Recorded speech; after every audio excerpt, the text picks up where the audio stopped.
പഠിക്കാൻ പോകുന്നത് 2021 നടത്തിയ 10th പ്രിലിമിനറി ക്വസ്റ്റ്യൻ പേപ്പർ ആണ്. Question paper code 29/2021. ആദ്യത്തെ ചോദ്യം, ചുവടെ ചേർത്തിട്ടുള്ളവയിൽ ഇന്ത്യക്കാൾ വലിപ്പമുള്ള രാജ്യം ഏതാണ്? ചുവടെ ചേർത്തിട്ടുള്ളവയിൽ ഇന്ത്യക്കാൾ വലിപ്പമുള്ള രാജ്യം ഏതാണ്? ബ്രസീലാണ് ഇന്ത്യക്കാൾ വലിപ്പമുള്ള രാജ്യം. ഏറ്റവും വലിയ രാജ്യം ഏതാണ്? ലോകത്തെ ഏറ്റവും വലിയ രാജ്യം റഷ്യയാണ് അല്ലെ. പിന്നെ രണ്ടാമത്തെ രാജ്യമാണെങ്കിലോ Canada. Russia, Canada, China, USA, Brazil, Australia, India. അപ്പൊ ഇവിടെ എന്താ ക്വസ്റ്റ്യന്? ചുവടെ ചേർത്തിട്ടുള്ളവയിൽ ഇന്ത്യക്കാൾ വലിപ്പമുള്ള രാജ്യം ഏതാണ്? ബ്രസീൽ. ബ്രസീലിന്റെ സ്ഥാനം എത്രയാണ്? 5ാം സ്ഥാനം. ഇന്ത്യയുടെ സ്ഥാനം വലിപ്പത്തിൽ 7ാമതാണ്. അടുത്ത ചോദ്യം, ഇന്ത്യയുടെ അക്ഷാംശ വ്യാപ്തി 8 ഡിഗ്രി 4 മിനിറ്റ് നോർത്തും 37 ഡിഗ്രി 6 മിനിറ്റ് നോർത്തുമാണ് ഇന്ത്യയുടെ അക്ഷാംശ വ്യാപ്തി. ഭൂമധ്യരേഖയ്ക്ക് സമാന്തരമായി വരയ്ക്കുന്ന രേഖകളാണ് അക്ഷാംശ രേഖകൾ. ഭൂമധ്യരേഖയ്ക്ക് സമാന്തരമായിട്ട് വരയ്ക്കുന്ന രേഖകളാണ് അക്ഷാംശ രേഖകൾ. അടുത്തടുത്തുള്ള രണ്ട് അക്ഷാംശ രേഖകൾ തമ്മിലുള്ള വ്യത്യാസം 111 കിലോമീറ്റർ ആണ്. എത്രയാണ്? 111 കിലോമീറ്റർ. ഇന്ത്യയിലെ ഏറ്റവും വലിയ പീഠഭൂമി ഏതാണ്? ഡെക്കാൻ പീഠഭൂമിയാണ് ഇന്ത്യയിലെ ഏറ്റവും വലിയ പീഠഭൂമി. ഇന്ത്യൻ ഉപഭൂഖണ്ഡത്തിലെ ഏറ്റവും പഴയ പീഠഭൂമിയാണ് ഡെക്കാൻ പീഠഭൂമി. ഡെക്കാൻ പീഠഭൂമിയുടെ ആകൃതി ത്രികോണാകൃതിയാണ്. ഡെക്കാൻ പീഠഭൂമിയിലെ പ്രധാന കൃഷി പരുത്തി കൃഷിയാണ്. പ്രധാന മണ്ണ് ഏതാണ്? കൂടുതലായിട്ട് കാണപ്പെടുന്ന മണ്ണ് കറുത്ത മണ്ണാണ്.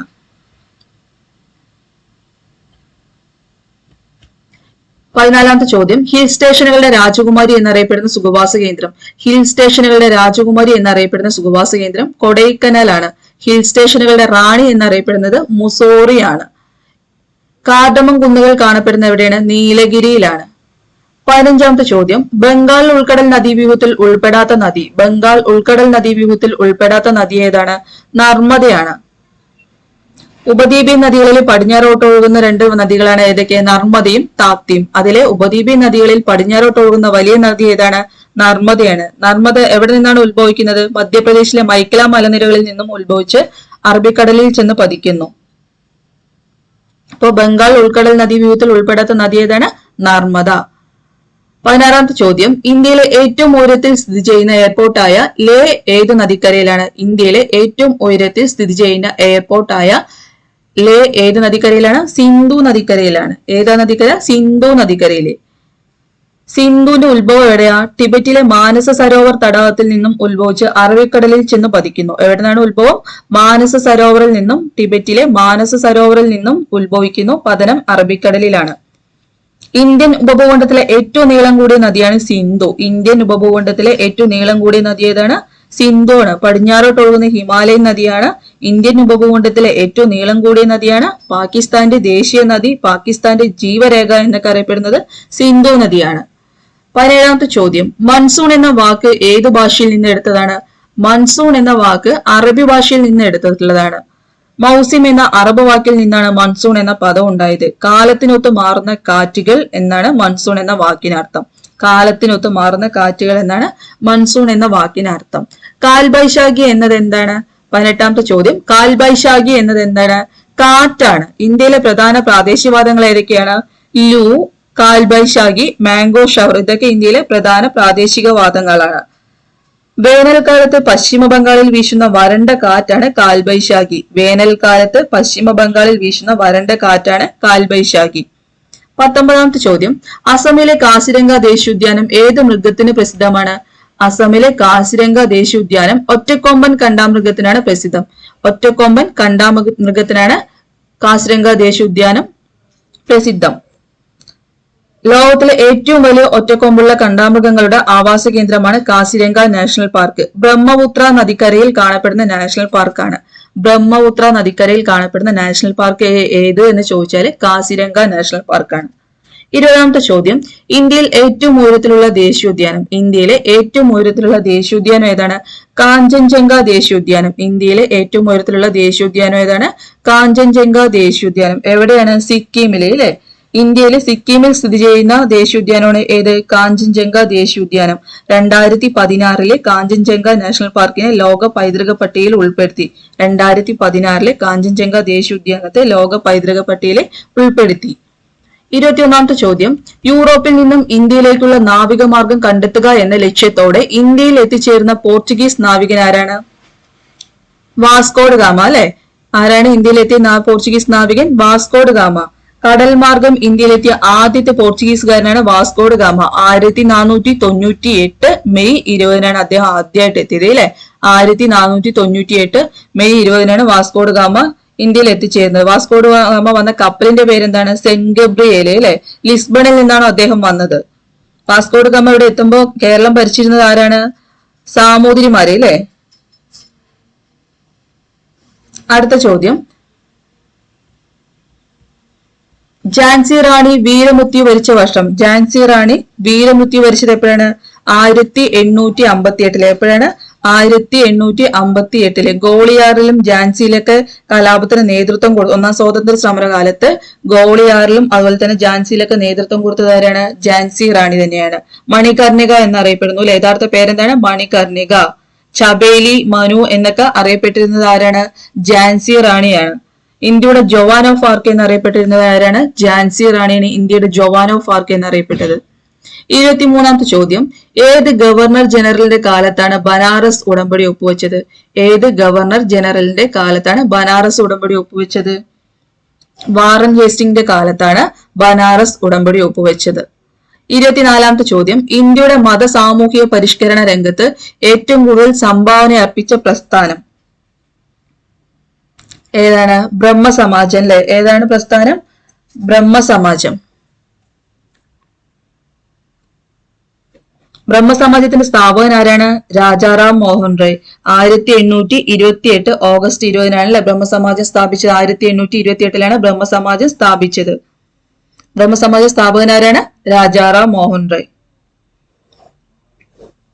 25ാമത്തെ ചോദ്യം, ഏത് വർഷമാണ് ആത്മീയ സഭ രൂപീകരിച്ചത്? ഏത് വർഷമാണ് ആത്മീയ സഭ രൂപീകരിച്ചത്? 1815 ആത്മീയ സഭ രൂപീകരിച്ചത്. ആരാണ് ആത്മീയ സഭ രൂപീകരിച്ചത്? രാജാറാം മോഹൻ റോയ് ആണ് ആത്മീയ സഭ സ്ഥാപിച്ചത്. 1815 കൊൽക്കത്തയിലാണ് സ്ഥാപിച്ചത്. എവിടെയാണ് സ്ഥാപിച്ചത്? കൊൽക്കത്തയിലെ.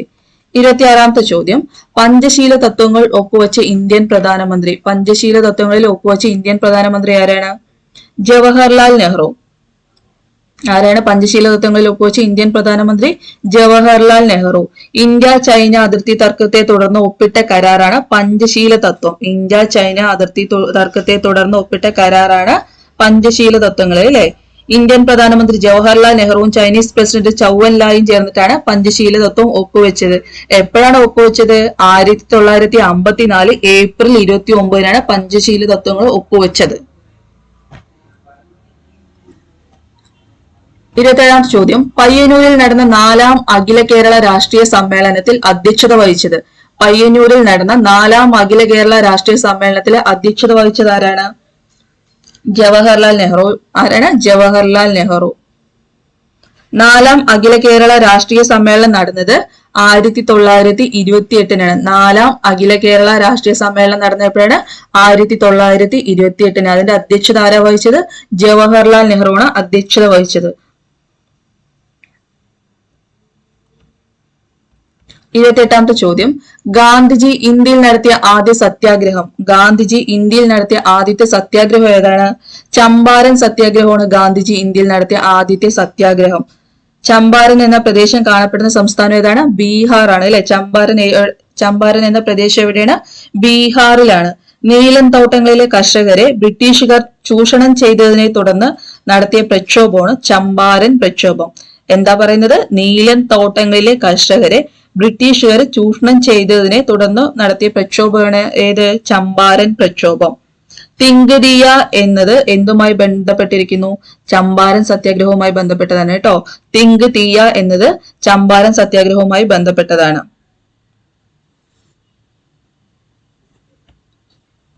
ഇന്ത്യയിലെ ആദ്യത്തെ ഉപരാഷ്ട്രപതി. അടുത്ത ചോദ്യം, ഇന്ത്യയിലെ ആദ്യത്തെ ഉപരാഷ്ട്രപതി ആരാണ്?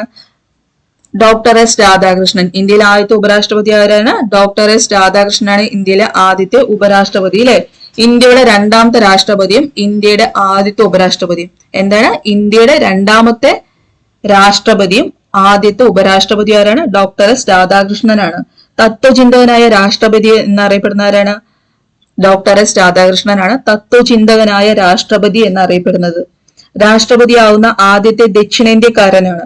രാഷ്ട്രപതിയാവുന്ന ആദ്യത്തെ ദക്ഷിണേന്ത്യക്കാരനാണ് ഡോക്ടർ എസ് രാധാകൃഷ്ണൻ. ഇന്ത്യയിലെ രണ്ടാമത്തെ രാഷ്ട്രപതിയും ഇന്ത്യയിലെ ആദ്യത്തെ ഉപരാഷ്ട്രപതിയും ട്ടോ. 30ാമത്തെ ചോദ്യം, ഒരു സംസ്ഥാനത്തെ ഗവർണർ ആയതിനു ശേഷം പ്രസിഡന്റ് ആയ ആദ്യ വ്യക്തി. ഒരു സംസ്ഥാനത്തെ ഗവർണർ ആയതിനു ശേഷം പ്രസിഡന്റ് ആയ ആദ്യ വ്യക്തി ആരാണ്? ഡോക്ടർ സക്കീർ ഹുസൈൻ ആണ്. ഒരു സംസ്ഥാനത്തെ ഗവർണർ ആയതിനു ശേഷം പ്രസിഡന്റ് ആയ ആദ്യത്തെ വ്യക്തി ഡോക്ടർ സക്കീർ ഹുസൈൻ ആണ്. ഇന്ത്യയുടെ രാഷ്ട്രപതിയാവുന്ന ആദ്യത്തെ മുസ്ലിമാണ്. ഇന്ത്യയുടെ രാഷ്ട്രപതിയാവുന്ന ആദ്യ മുസ്ലിമാണ്. പദവിയിലിരിക്കെ മരണപ്പെട്ട ആദ്യത്തെ രാഷ്ട്രപതി ആരാണ്? ഡോക്ടർ സക്കീർ ഹുസൈൻ ആണ്. പദവിയിലിരിക്കെ മരണപ്പെട്ട ആദ്യത്തെ രാഷ്ട്രപതി ആരാണ്? ഡോക്ടർ സക്കീർ ഹുസൈൻ ആണ്. പ്ലേറ്റോയുടെ റിപ്പബ്ലിക് എന്ന ഗ്രന്ഥം ഉറുദു ഭാഷയിൽ പരിഭാഷപ്പെടുത്തിയ വ്യക്തിയാണ് ഡോക്ടർ സക്കീർ ഹുസൈൻ. പ്ലേറ്റോയുടെ റിപ്പബ്ലിക് എന്ന ഗ്രന്ഥം ഉറുദു ഭാഷയിൽ പരിഭാഷപ്പെടുത്തിയ വ്യക്തി ആരാണ്? ഡോക്ടർ സക്കീർ ഹുസൈൻ ആണ്. ഇവിടെ ക്വസ്റ്റ്യൻ എന്തായിരുന്നു? ഒരു സംസ്ഥാനത്തെ ഗവർണർ ആയതിനു ശേഷം പ്രസിഡന്റ് ആയ ആദ്യ വ്യക്തി ആരാണ്? ഡോക്ടർ സക്കീർ ഹുസൈൻ. 31ാമത്തെ ചോദ്യം, ഇന്ത്യൻ ഭരണഘടനയുടെ 3ാം ഭാഗത്തിൽ പ്രതിപാദിച്ചിരിക്കുന്നത്. ഇന്ത്യൻ ഭരണഘടനയുടെ 3ാം ഭാഗത്തിൽ പ്രതിപാദിച്ചിരിക്കുന്നത് എന്താണ്? മൗലിക അവകാശങ്ങൾ അല്ലെ? മൗലിക അവകാശങ്ങളാണ് ഇന്ത്യൻ ഭരണഘടനയുടെ 3ാം ഭാഗത്തിൽ പ്രതിപാദിച്ചിരിക്കുന്നത്.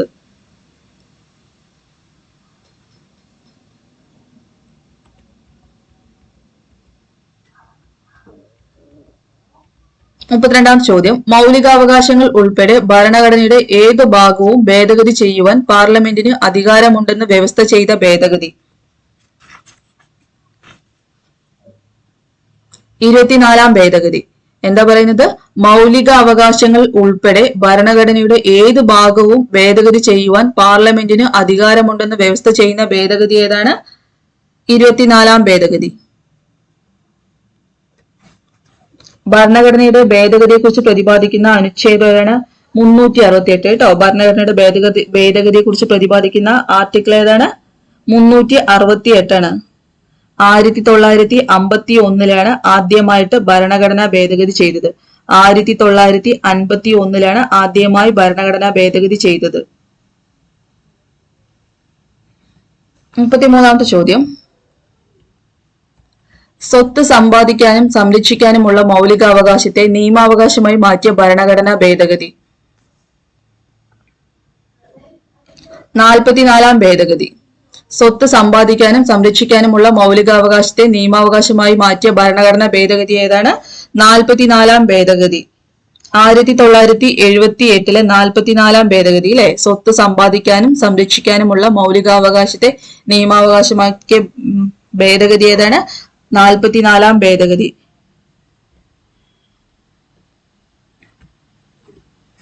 34ാമത്തെ ചോദ്യം, പൊതു നിയമനങ്ങളിൽ അവസര സമത്വം ഉറപ്പു നൽകുന്ന ഭരണഘടനാ വകുപ്പ്.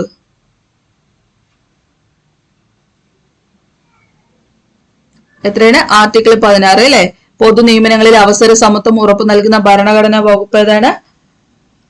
അനുച്ഛേദം 16. സർക്കാർ ഉദ്യോഗങ്ങളിൽ അവസര സമത്വം ഉറപ്പു നൽകുന്ന ഭരണഘടനാ വകുപ്പ്. സർക്കാർ ഉദ്യോഗങ്ങളിലെ അവസര സമത്വം ഉറപ്പു നൽകുന്ന ഭരണഘടനാ വകുപ്പാണ്. എല്ലാ പൗരന്മാർക്കും സംസ്ഥാന സേവനത്തിൽ തുല്യമായ തൊഴിലവസരങ്ങളൊക്കെ നൽകുന്നു. അപ്പൊ പൊതു നിയമനങ്ങളിലെ അവസര സമത്വം ഉറപ്പു നൽകുന്ന ഭരണഘടനാ വകുപ്പ് ഏതാണ്? അനുച്ഛേദം 16.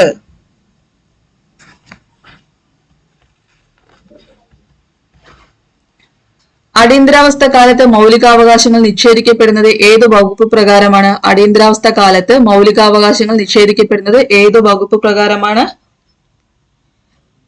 350. അടിയന്തരാവസ്ഥ കാലത്ത് മൗലികാവകാശങ്ങൾ നിഷേധിക്കപ്പെടുന്ന വകുപ്പ് ഏതാണ്? 359. 36ാമത്തെ ചോദ്യം, ഇന്ത്യയിൽ മനുഷ്യാവകാശ സംരക്ഷണ നിയമം നിലവിൽ വന്ന വർഷം. ഇന്ത്യയിലെ മനുഷ്യാവകാശ സംരക്ഷണ നിയമം നിലവിൽ വന്ന വർഷം എപ്പോഴാണ്? 1993 മനുഷ്യാവകാശ സംരക്ഷണ നിയമം നിലവിൽ വന്നത്.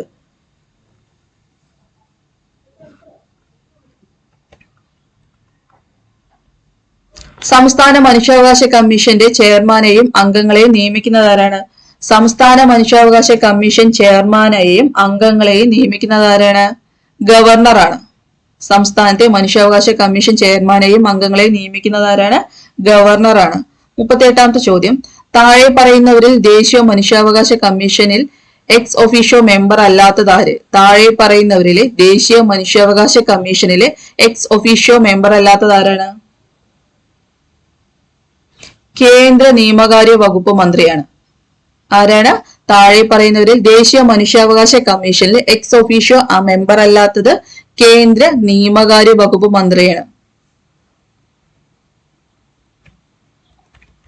39ാമത്തെ ചോദ്യം, സംസ്ഥാന മനുഷ്യാവകാശ കമ്മീഷൻ അംഗങ്ങളെ ശുപാർശ ചെയ്യുന്ന കമ്മിറ്റിയുടെ ചെയർമാന്?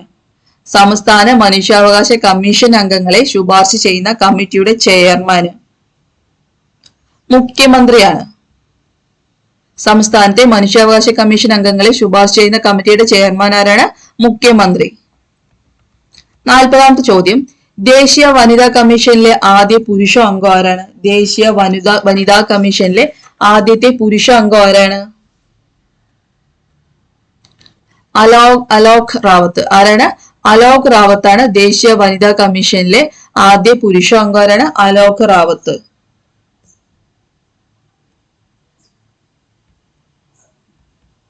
കേരളത്തിന്റെ വടക്കേ അറ്റത്തുള്ള പഞ്ചായത്ത് ഏതാണ്? കേരളത്തിന്റെ വടക്കേ അറ്റത്തുള്ള പഞ്ചായത്ത് ഏതാണ്? മഞ്ചേശ്വരം പഞ്ചായത്താണ് കേരളത്തിന്റെ വടക്കേ അറ്റത്തുള്ള പഞ്ചായത്ത്. കേരളത്തിന്റെ വടക്കേ അറ്റത്തുള്ള പഞ്ചായത്ത് ഏതാണ്? മഞ്ചേശ്വരം പഞ്ചായത്ത്.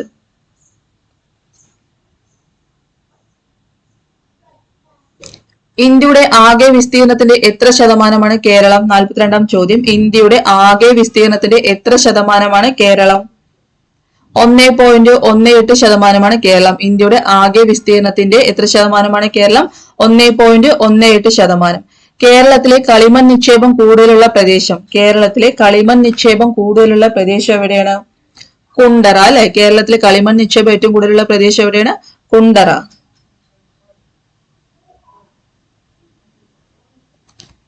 മണ്ണിനെ കുറിച്ചുള്ള പഠനം ഏത് പേരിലാണ് അറിയപ്പെടുന്നത്? മണ്ണിനെ കുറിച്ചുള്ള പഠനം ഏത് പേരിൽ അറിയപ്പെടുന്നു? പെഡോളജി. മണ്ണിനെ കുറിച്ചുള്ള പഠനം ഏത് പേരിൽ അറിയപ്പെടുന്നു? പെഡോളജി. വംശനാശ ഭീഷണി നേരിടുന്ന സിംഹവാലൻ കുരങ്ങുകൾ പ്രധാനമായും കാണപ്പെടുന്ന കേരളത്തിലെ ദേശീയോദ്യാനം ഏതാണ്? വംശനാശ ഭീഷണി നേരിടുന്ന സിംഹവാലൻ കുരങ്ങുകൾ കാണപ്പെടുന്ന ദേശീയോദ്യാനം ഏതാണ്? സൈലന്റ് വാലി ദേശീയോദ്യാനം. അല്ലെ? സൈലന്റ് വാലി ദേശീയോദ്യാനത്താണ് എന്ത് കാണപ്പെടുന്നത്? സിംഹവാലൻ കുരങ്ങുകൾ കാണപ്പെടുന്നത്. 46ാമത്തെ ചോദ്യം, തനിമ, കൃതിക എന്നീ പദ്ധതികൾ ഏതു മേഖലയുമായി ബന്ധപ്പെട്ട കേരള സർക്കാർ നടപ്പാക്കുന്നവയാണ്? തനിമ, കൃതിക എന്നീ പദ്ധതികൾ ഏതു മേഖലയുമായി ബന്ധപ്പെട്ട കേരള സർക്കാർ നടപ്പാക്കുന്നവയാണ്? കൈത്തറി. ഏതാണ്? കൈത്തറി. തനിമ, കൃതികയൊക്കെ ഇത് ഏതുമായിട്ട് ബന്ധപ്പെട്ടാണ്? കൈത്തറിയുമായിട്ട് ബന്ധപ്പെട്ടതാണ്. 47ാമത്തെ ചോദ്യം, Indo Norwegian fisheries community project. Indo Norwegian fisheries community project എവിടെയാണ്? നീണ്ടകര. അല്ലെ? നീണ്ടകരയിലാണ് Indo Norwegian fisheries community project.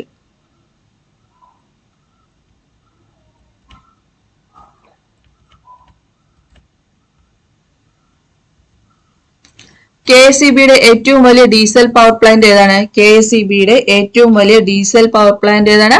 ബ്രഹ്മപുരമാണ് KSEBയുടെ ഏറ്റവും വലിയ ഡീസൽ പവർ പ്ലാന്റ്. എറണാകുളം ജില്ലയിലെ. അല്ലേ? കേരളത്തിൽ സ്വർണ്ണ നിക്ഷേപം കൂടുതലുള്ള സ്ഥലം ഏതാണ്? തന്നിരിക്കുന്നതിൽ കേരളത്തിൽ സ്വർണ്ണ നിക്ഷേപം കൂടുതലുള്ള സ്ഥലം ഏതാണ്? നിലമ്പൂർ. ഏതാണ്? സ്വർണ്ണ നിക്ഷേപം ഏറ്റവും കൂടുതലുള്ള എവിടെയാണ്? നിലമ്പൂരിലാണ് സ്വർണ്ണ നിക്ഷേപം ഏറ്റവും കൂടുതലുള്ളത്. 50ാമത്തെ ചോദ്യം, കേരളത്തിലൂടെ കടന്നു പോകുന്ന ദേശീയപാത 183 ബന്ധിപ്പിക്കുന്ന സ്ഥലങ്ങള്. കേരളത്തിലൂടെ കടന്നു പോകുന്ന ദേശീയപാത 183 ബന്ധിപ്പിക്കുന്ന സ്ഥലങ്ങള് ഏതൊക്കെയാണ്? ദിണ്ടിഗൽ, കൊല്ലം. ഏതാണ്? ദിണ്ടിഗൽ, കൊല്ലമാണ് 183 ബന്ധിപ്പിക്കുന്നത്. ദിണ്ടിഗൽ, കൊല്ലം.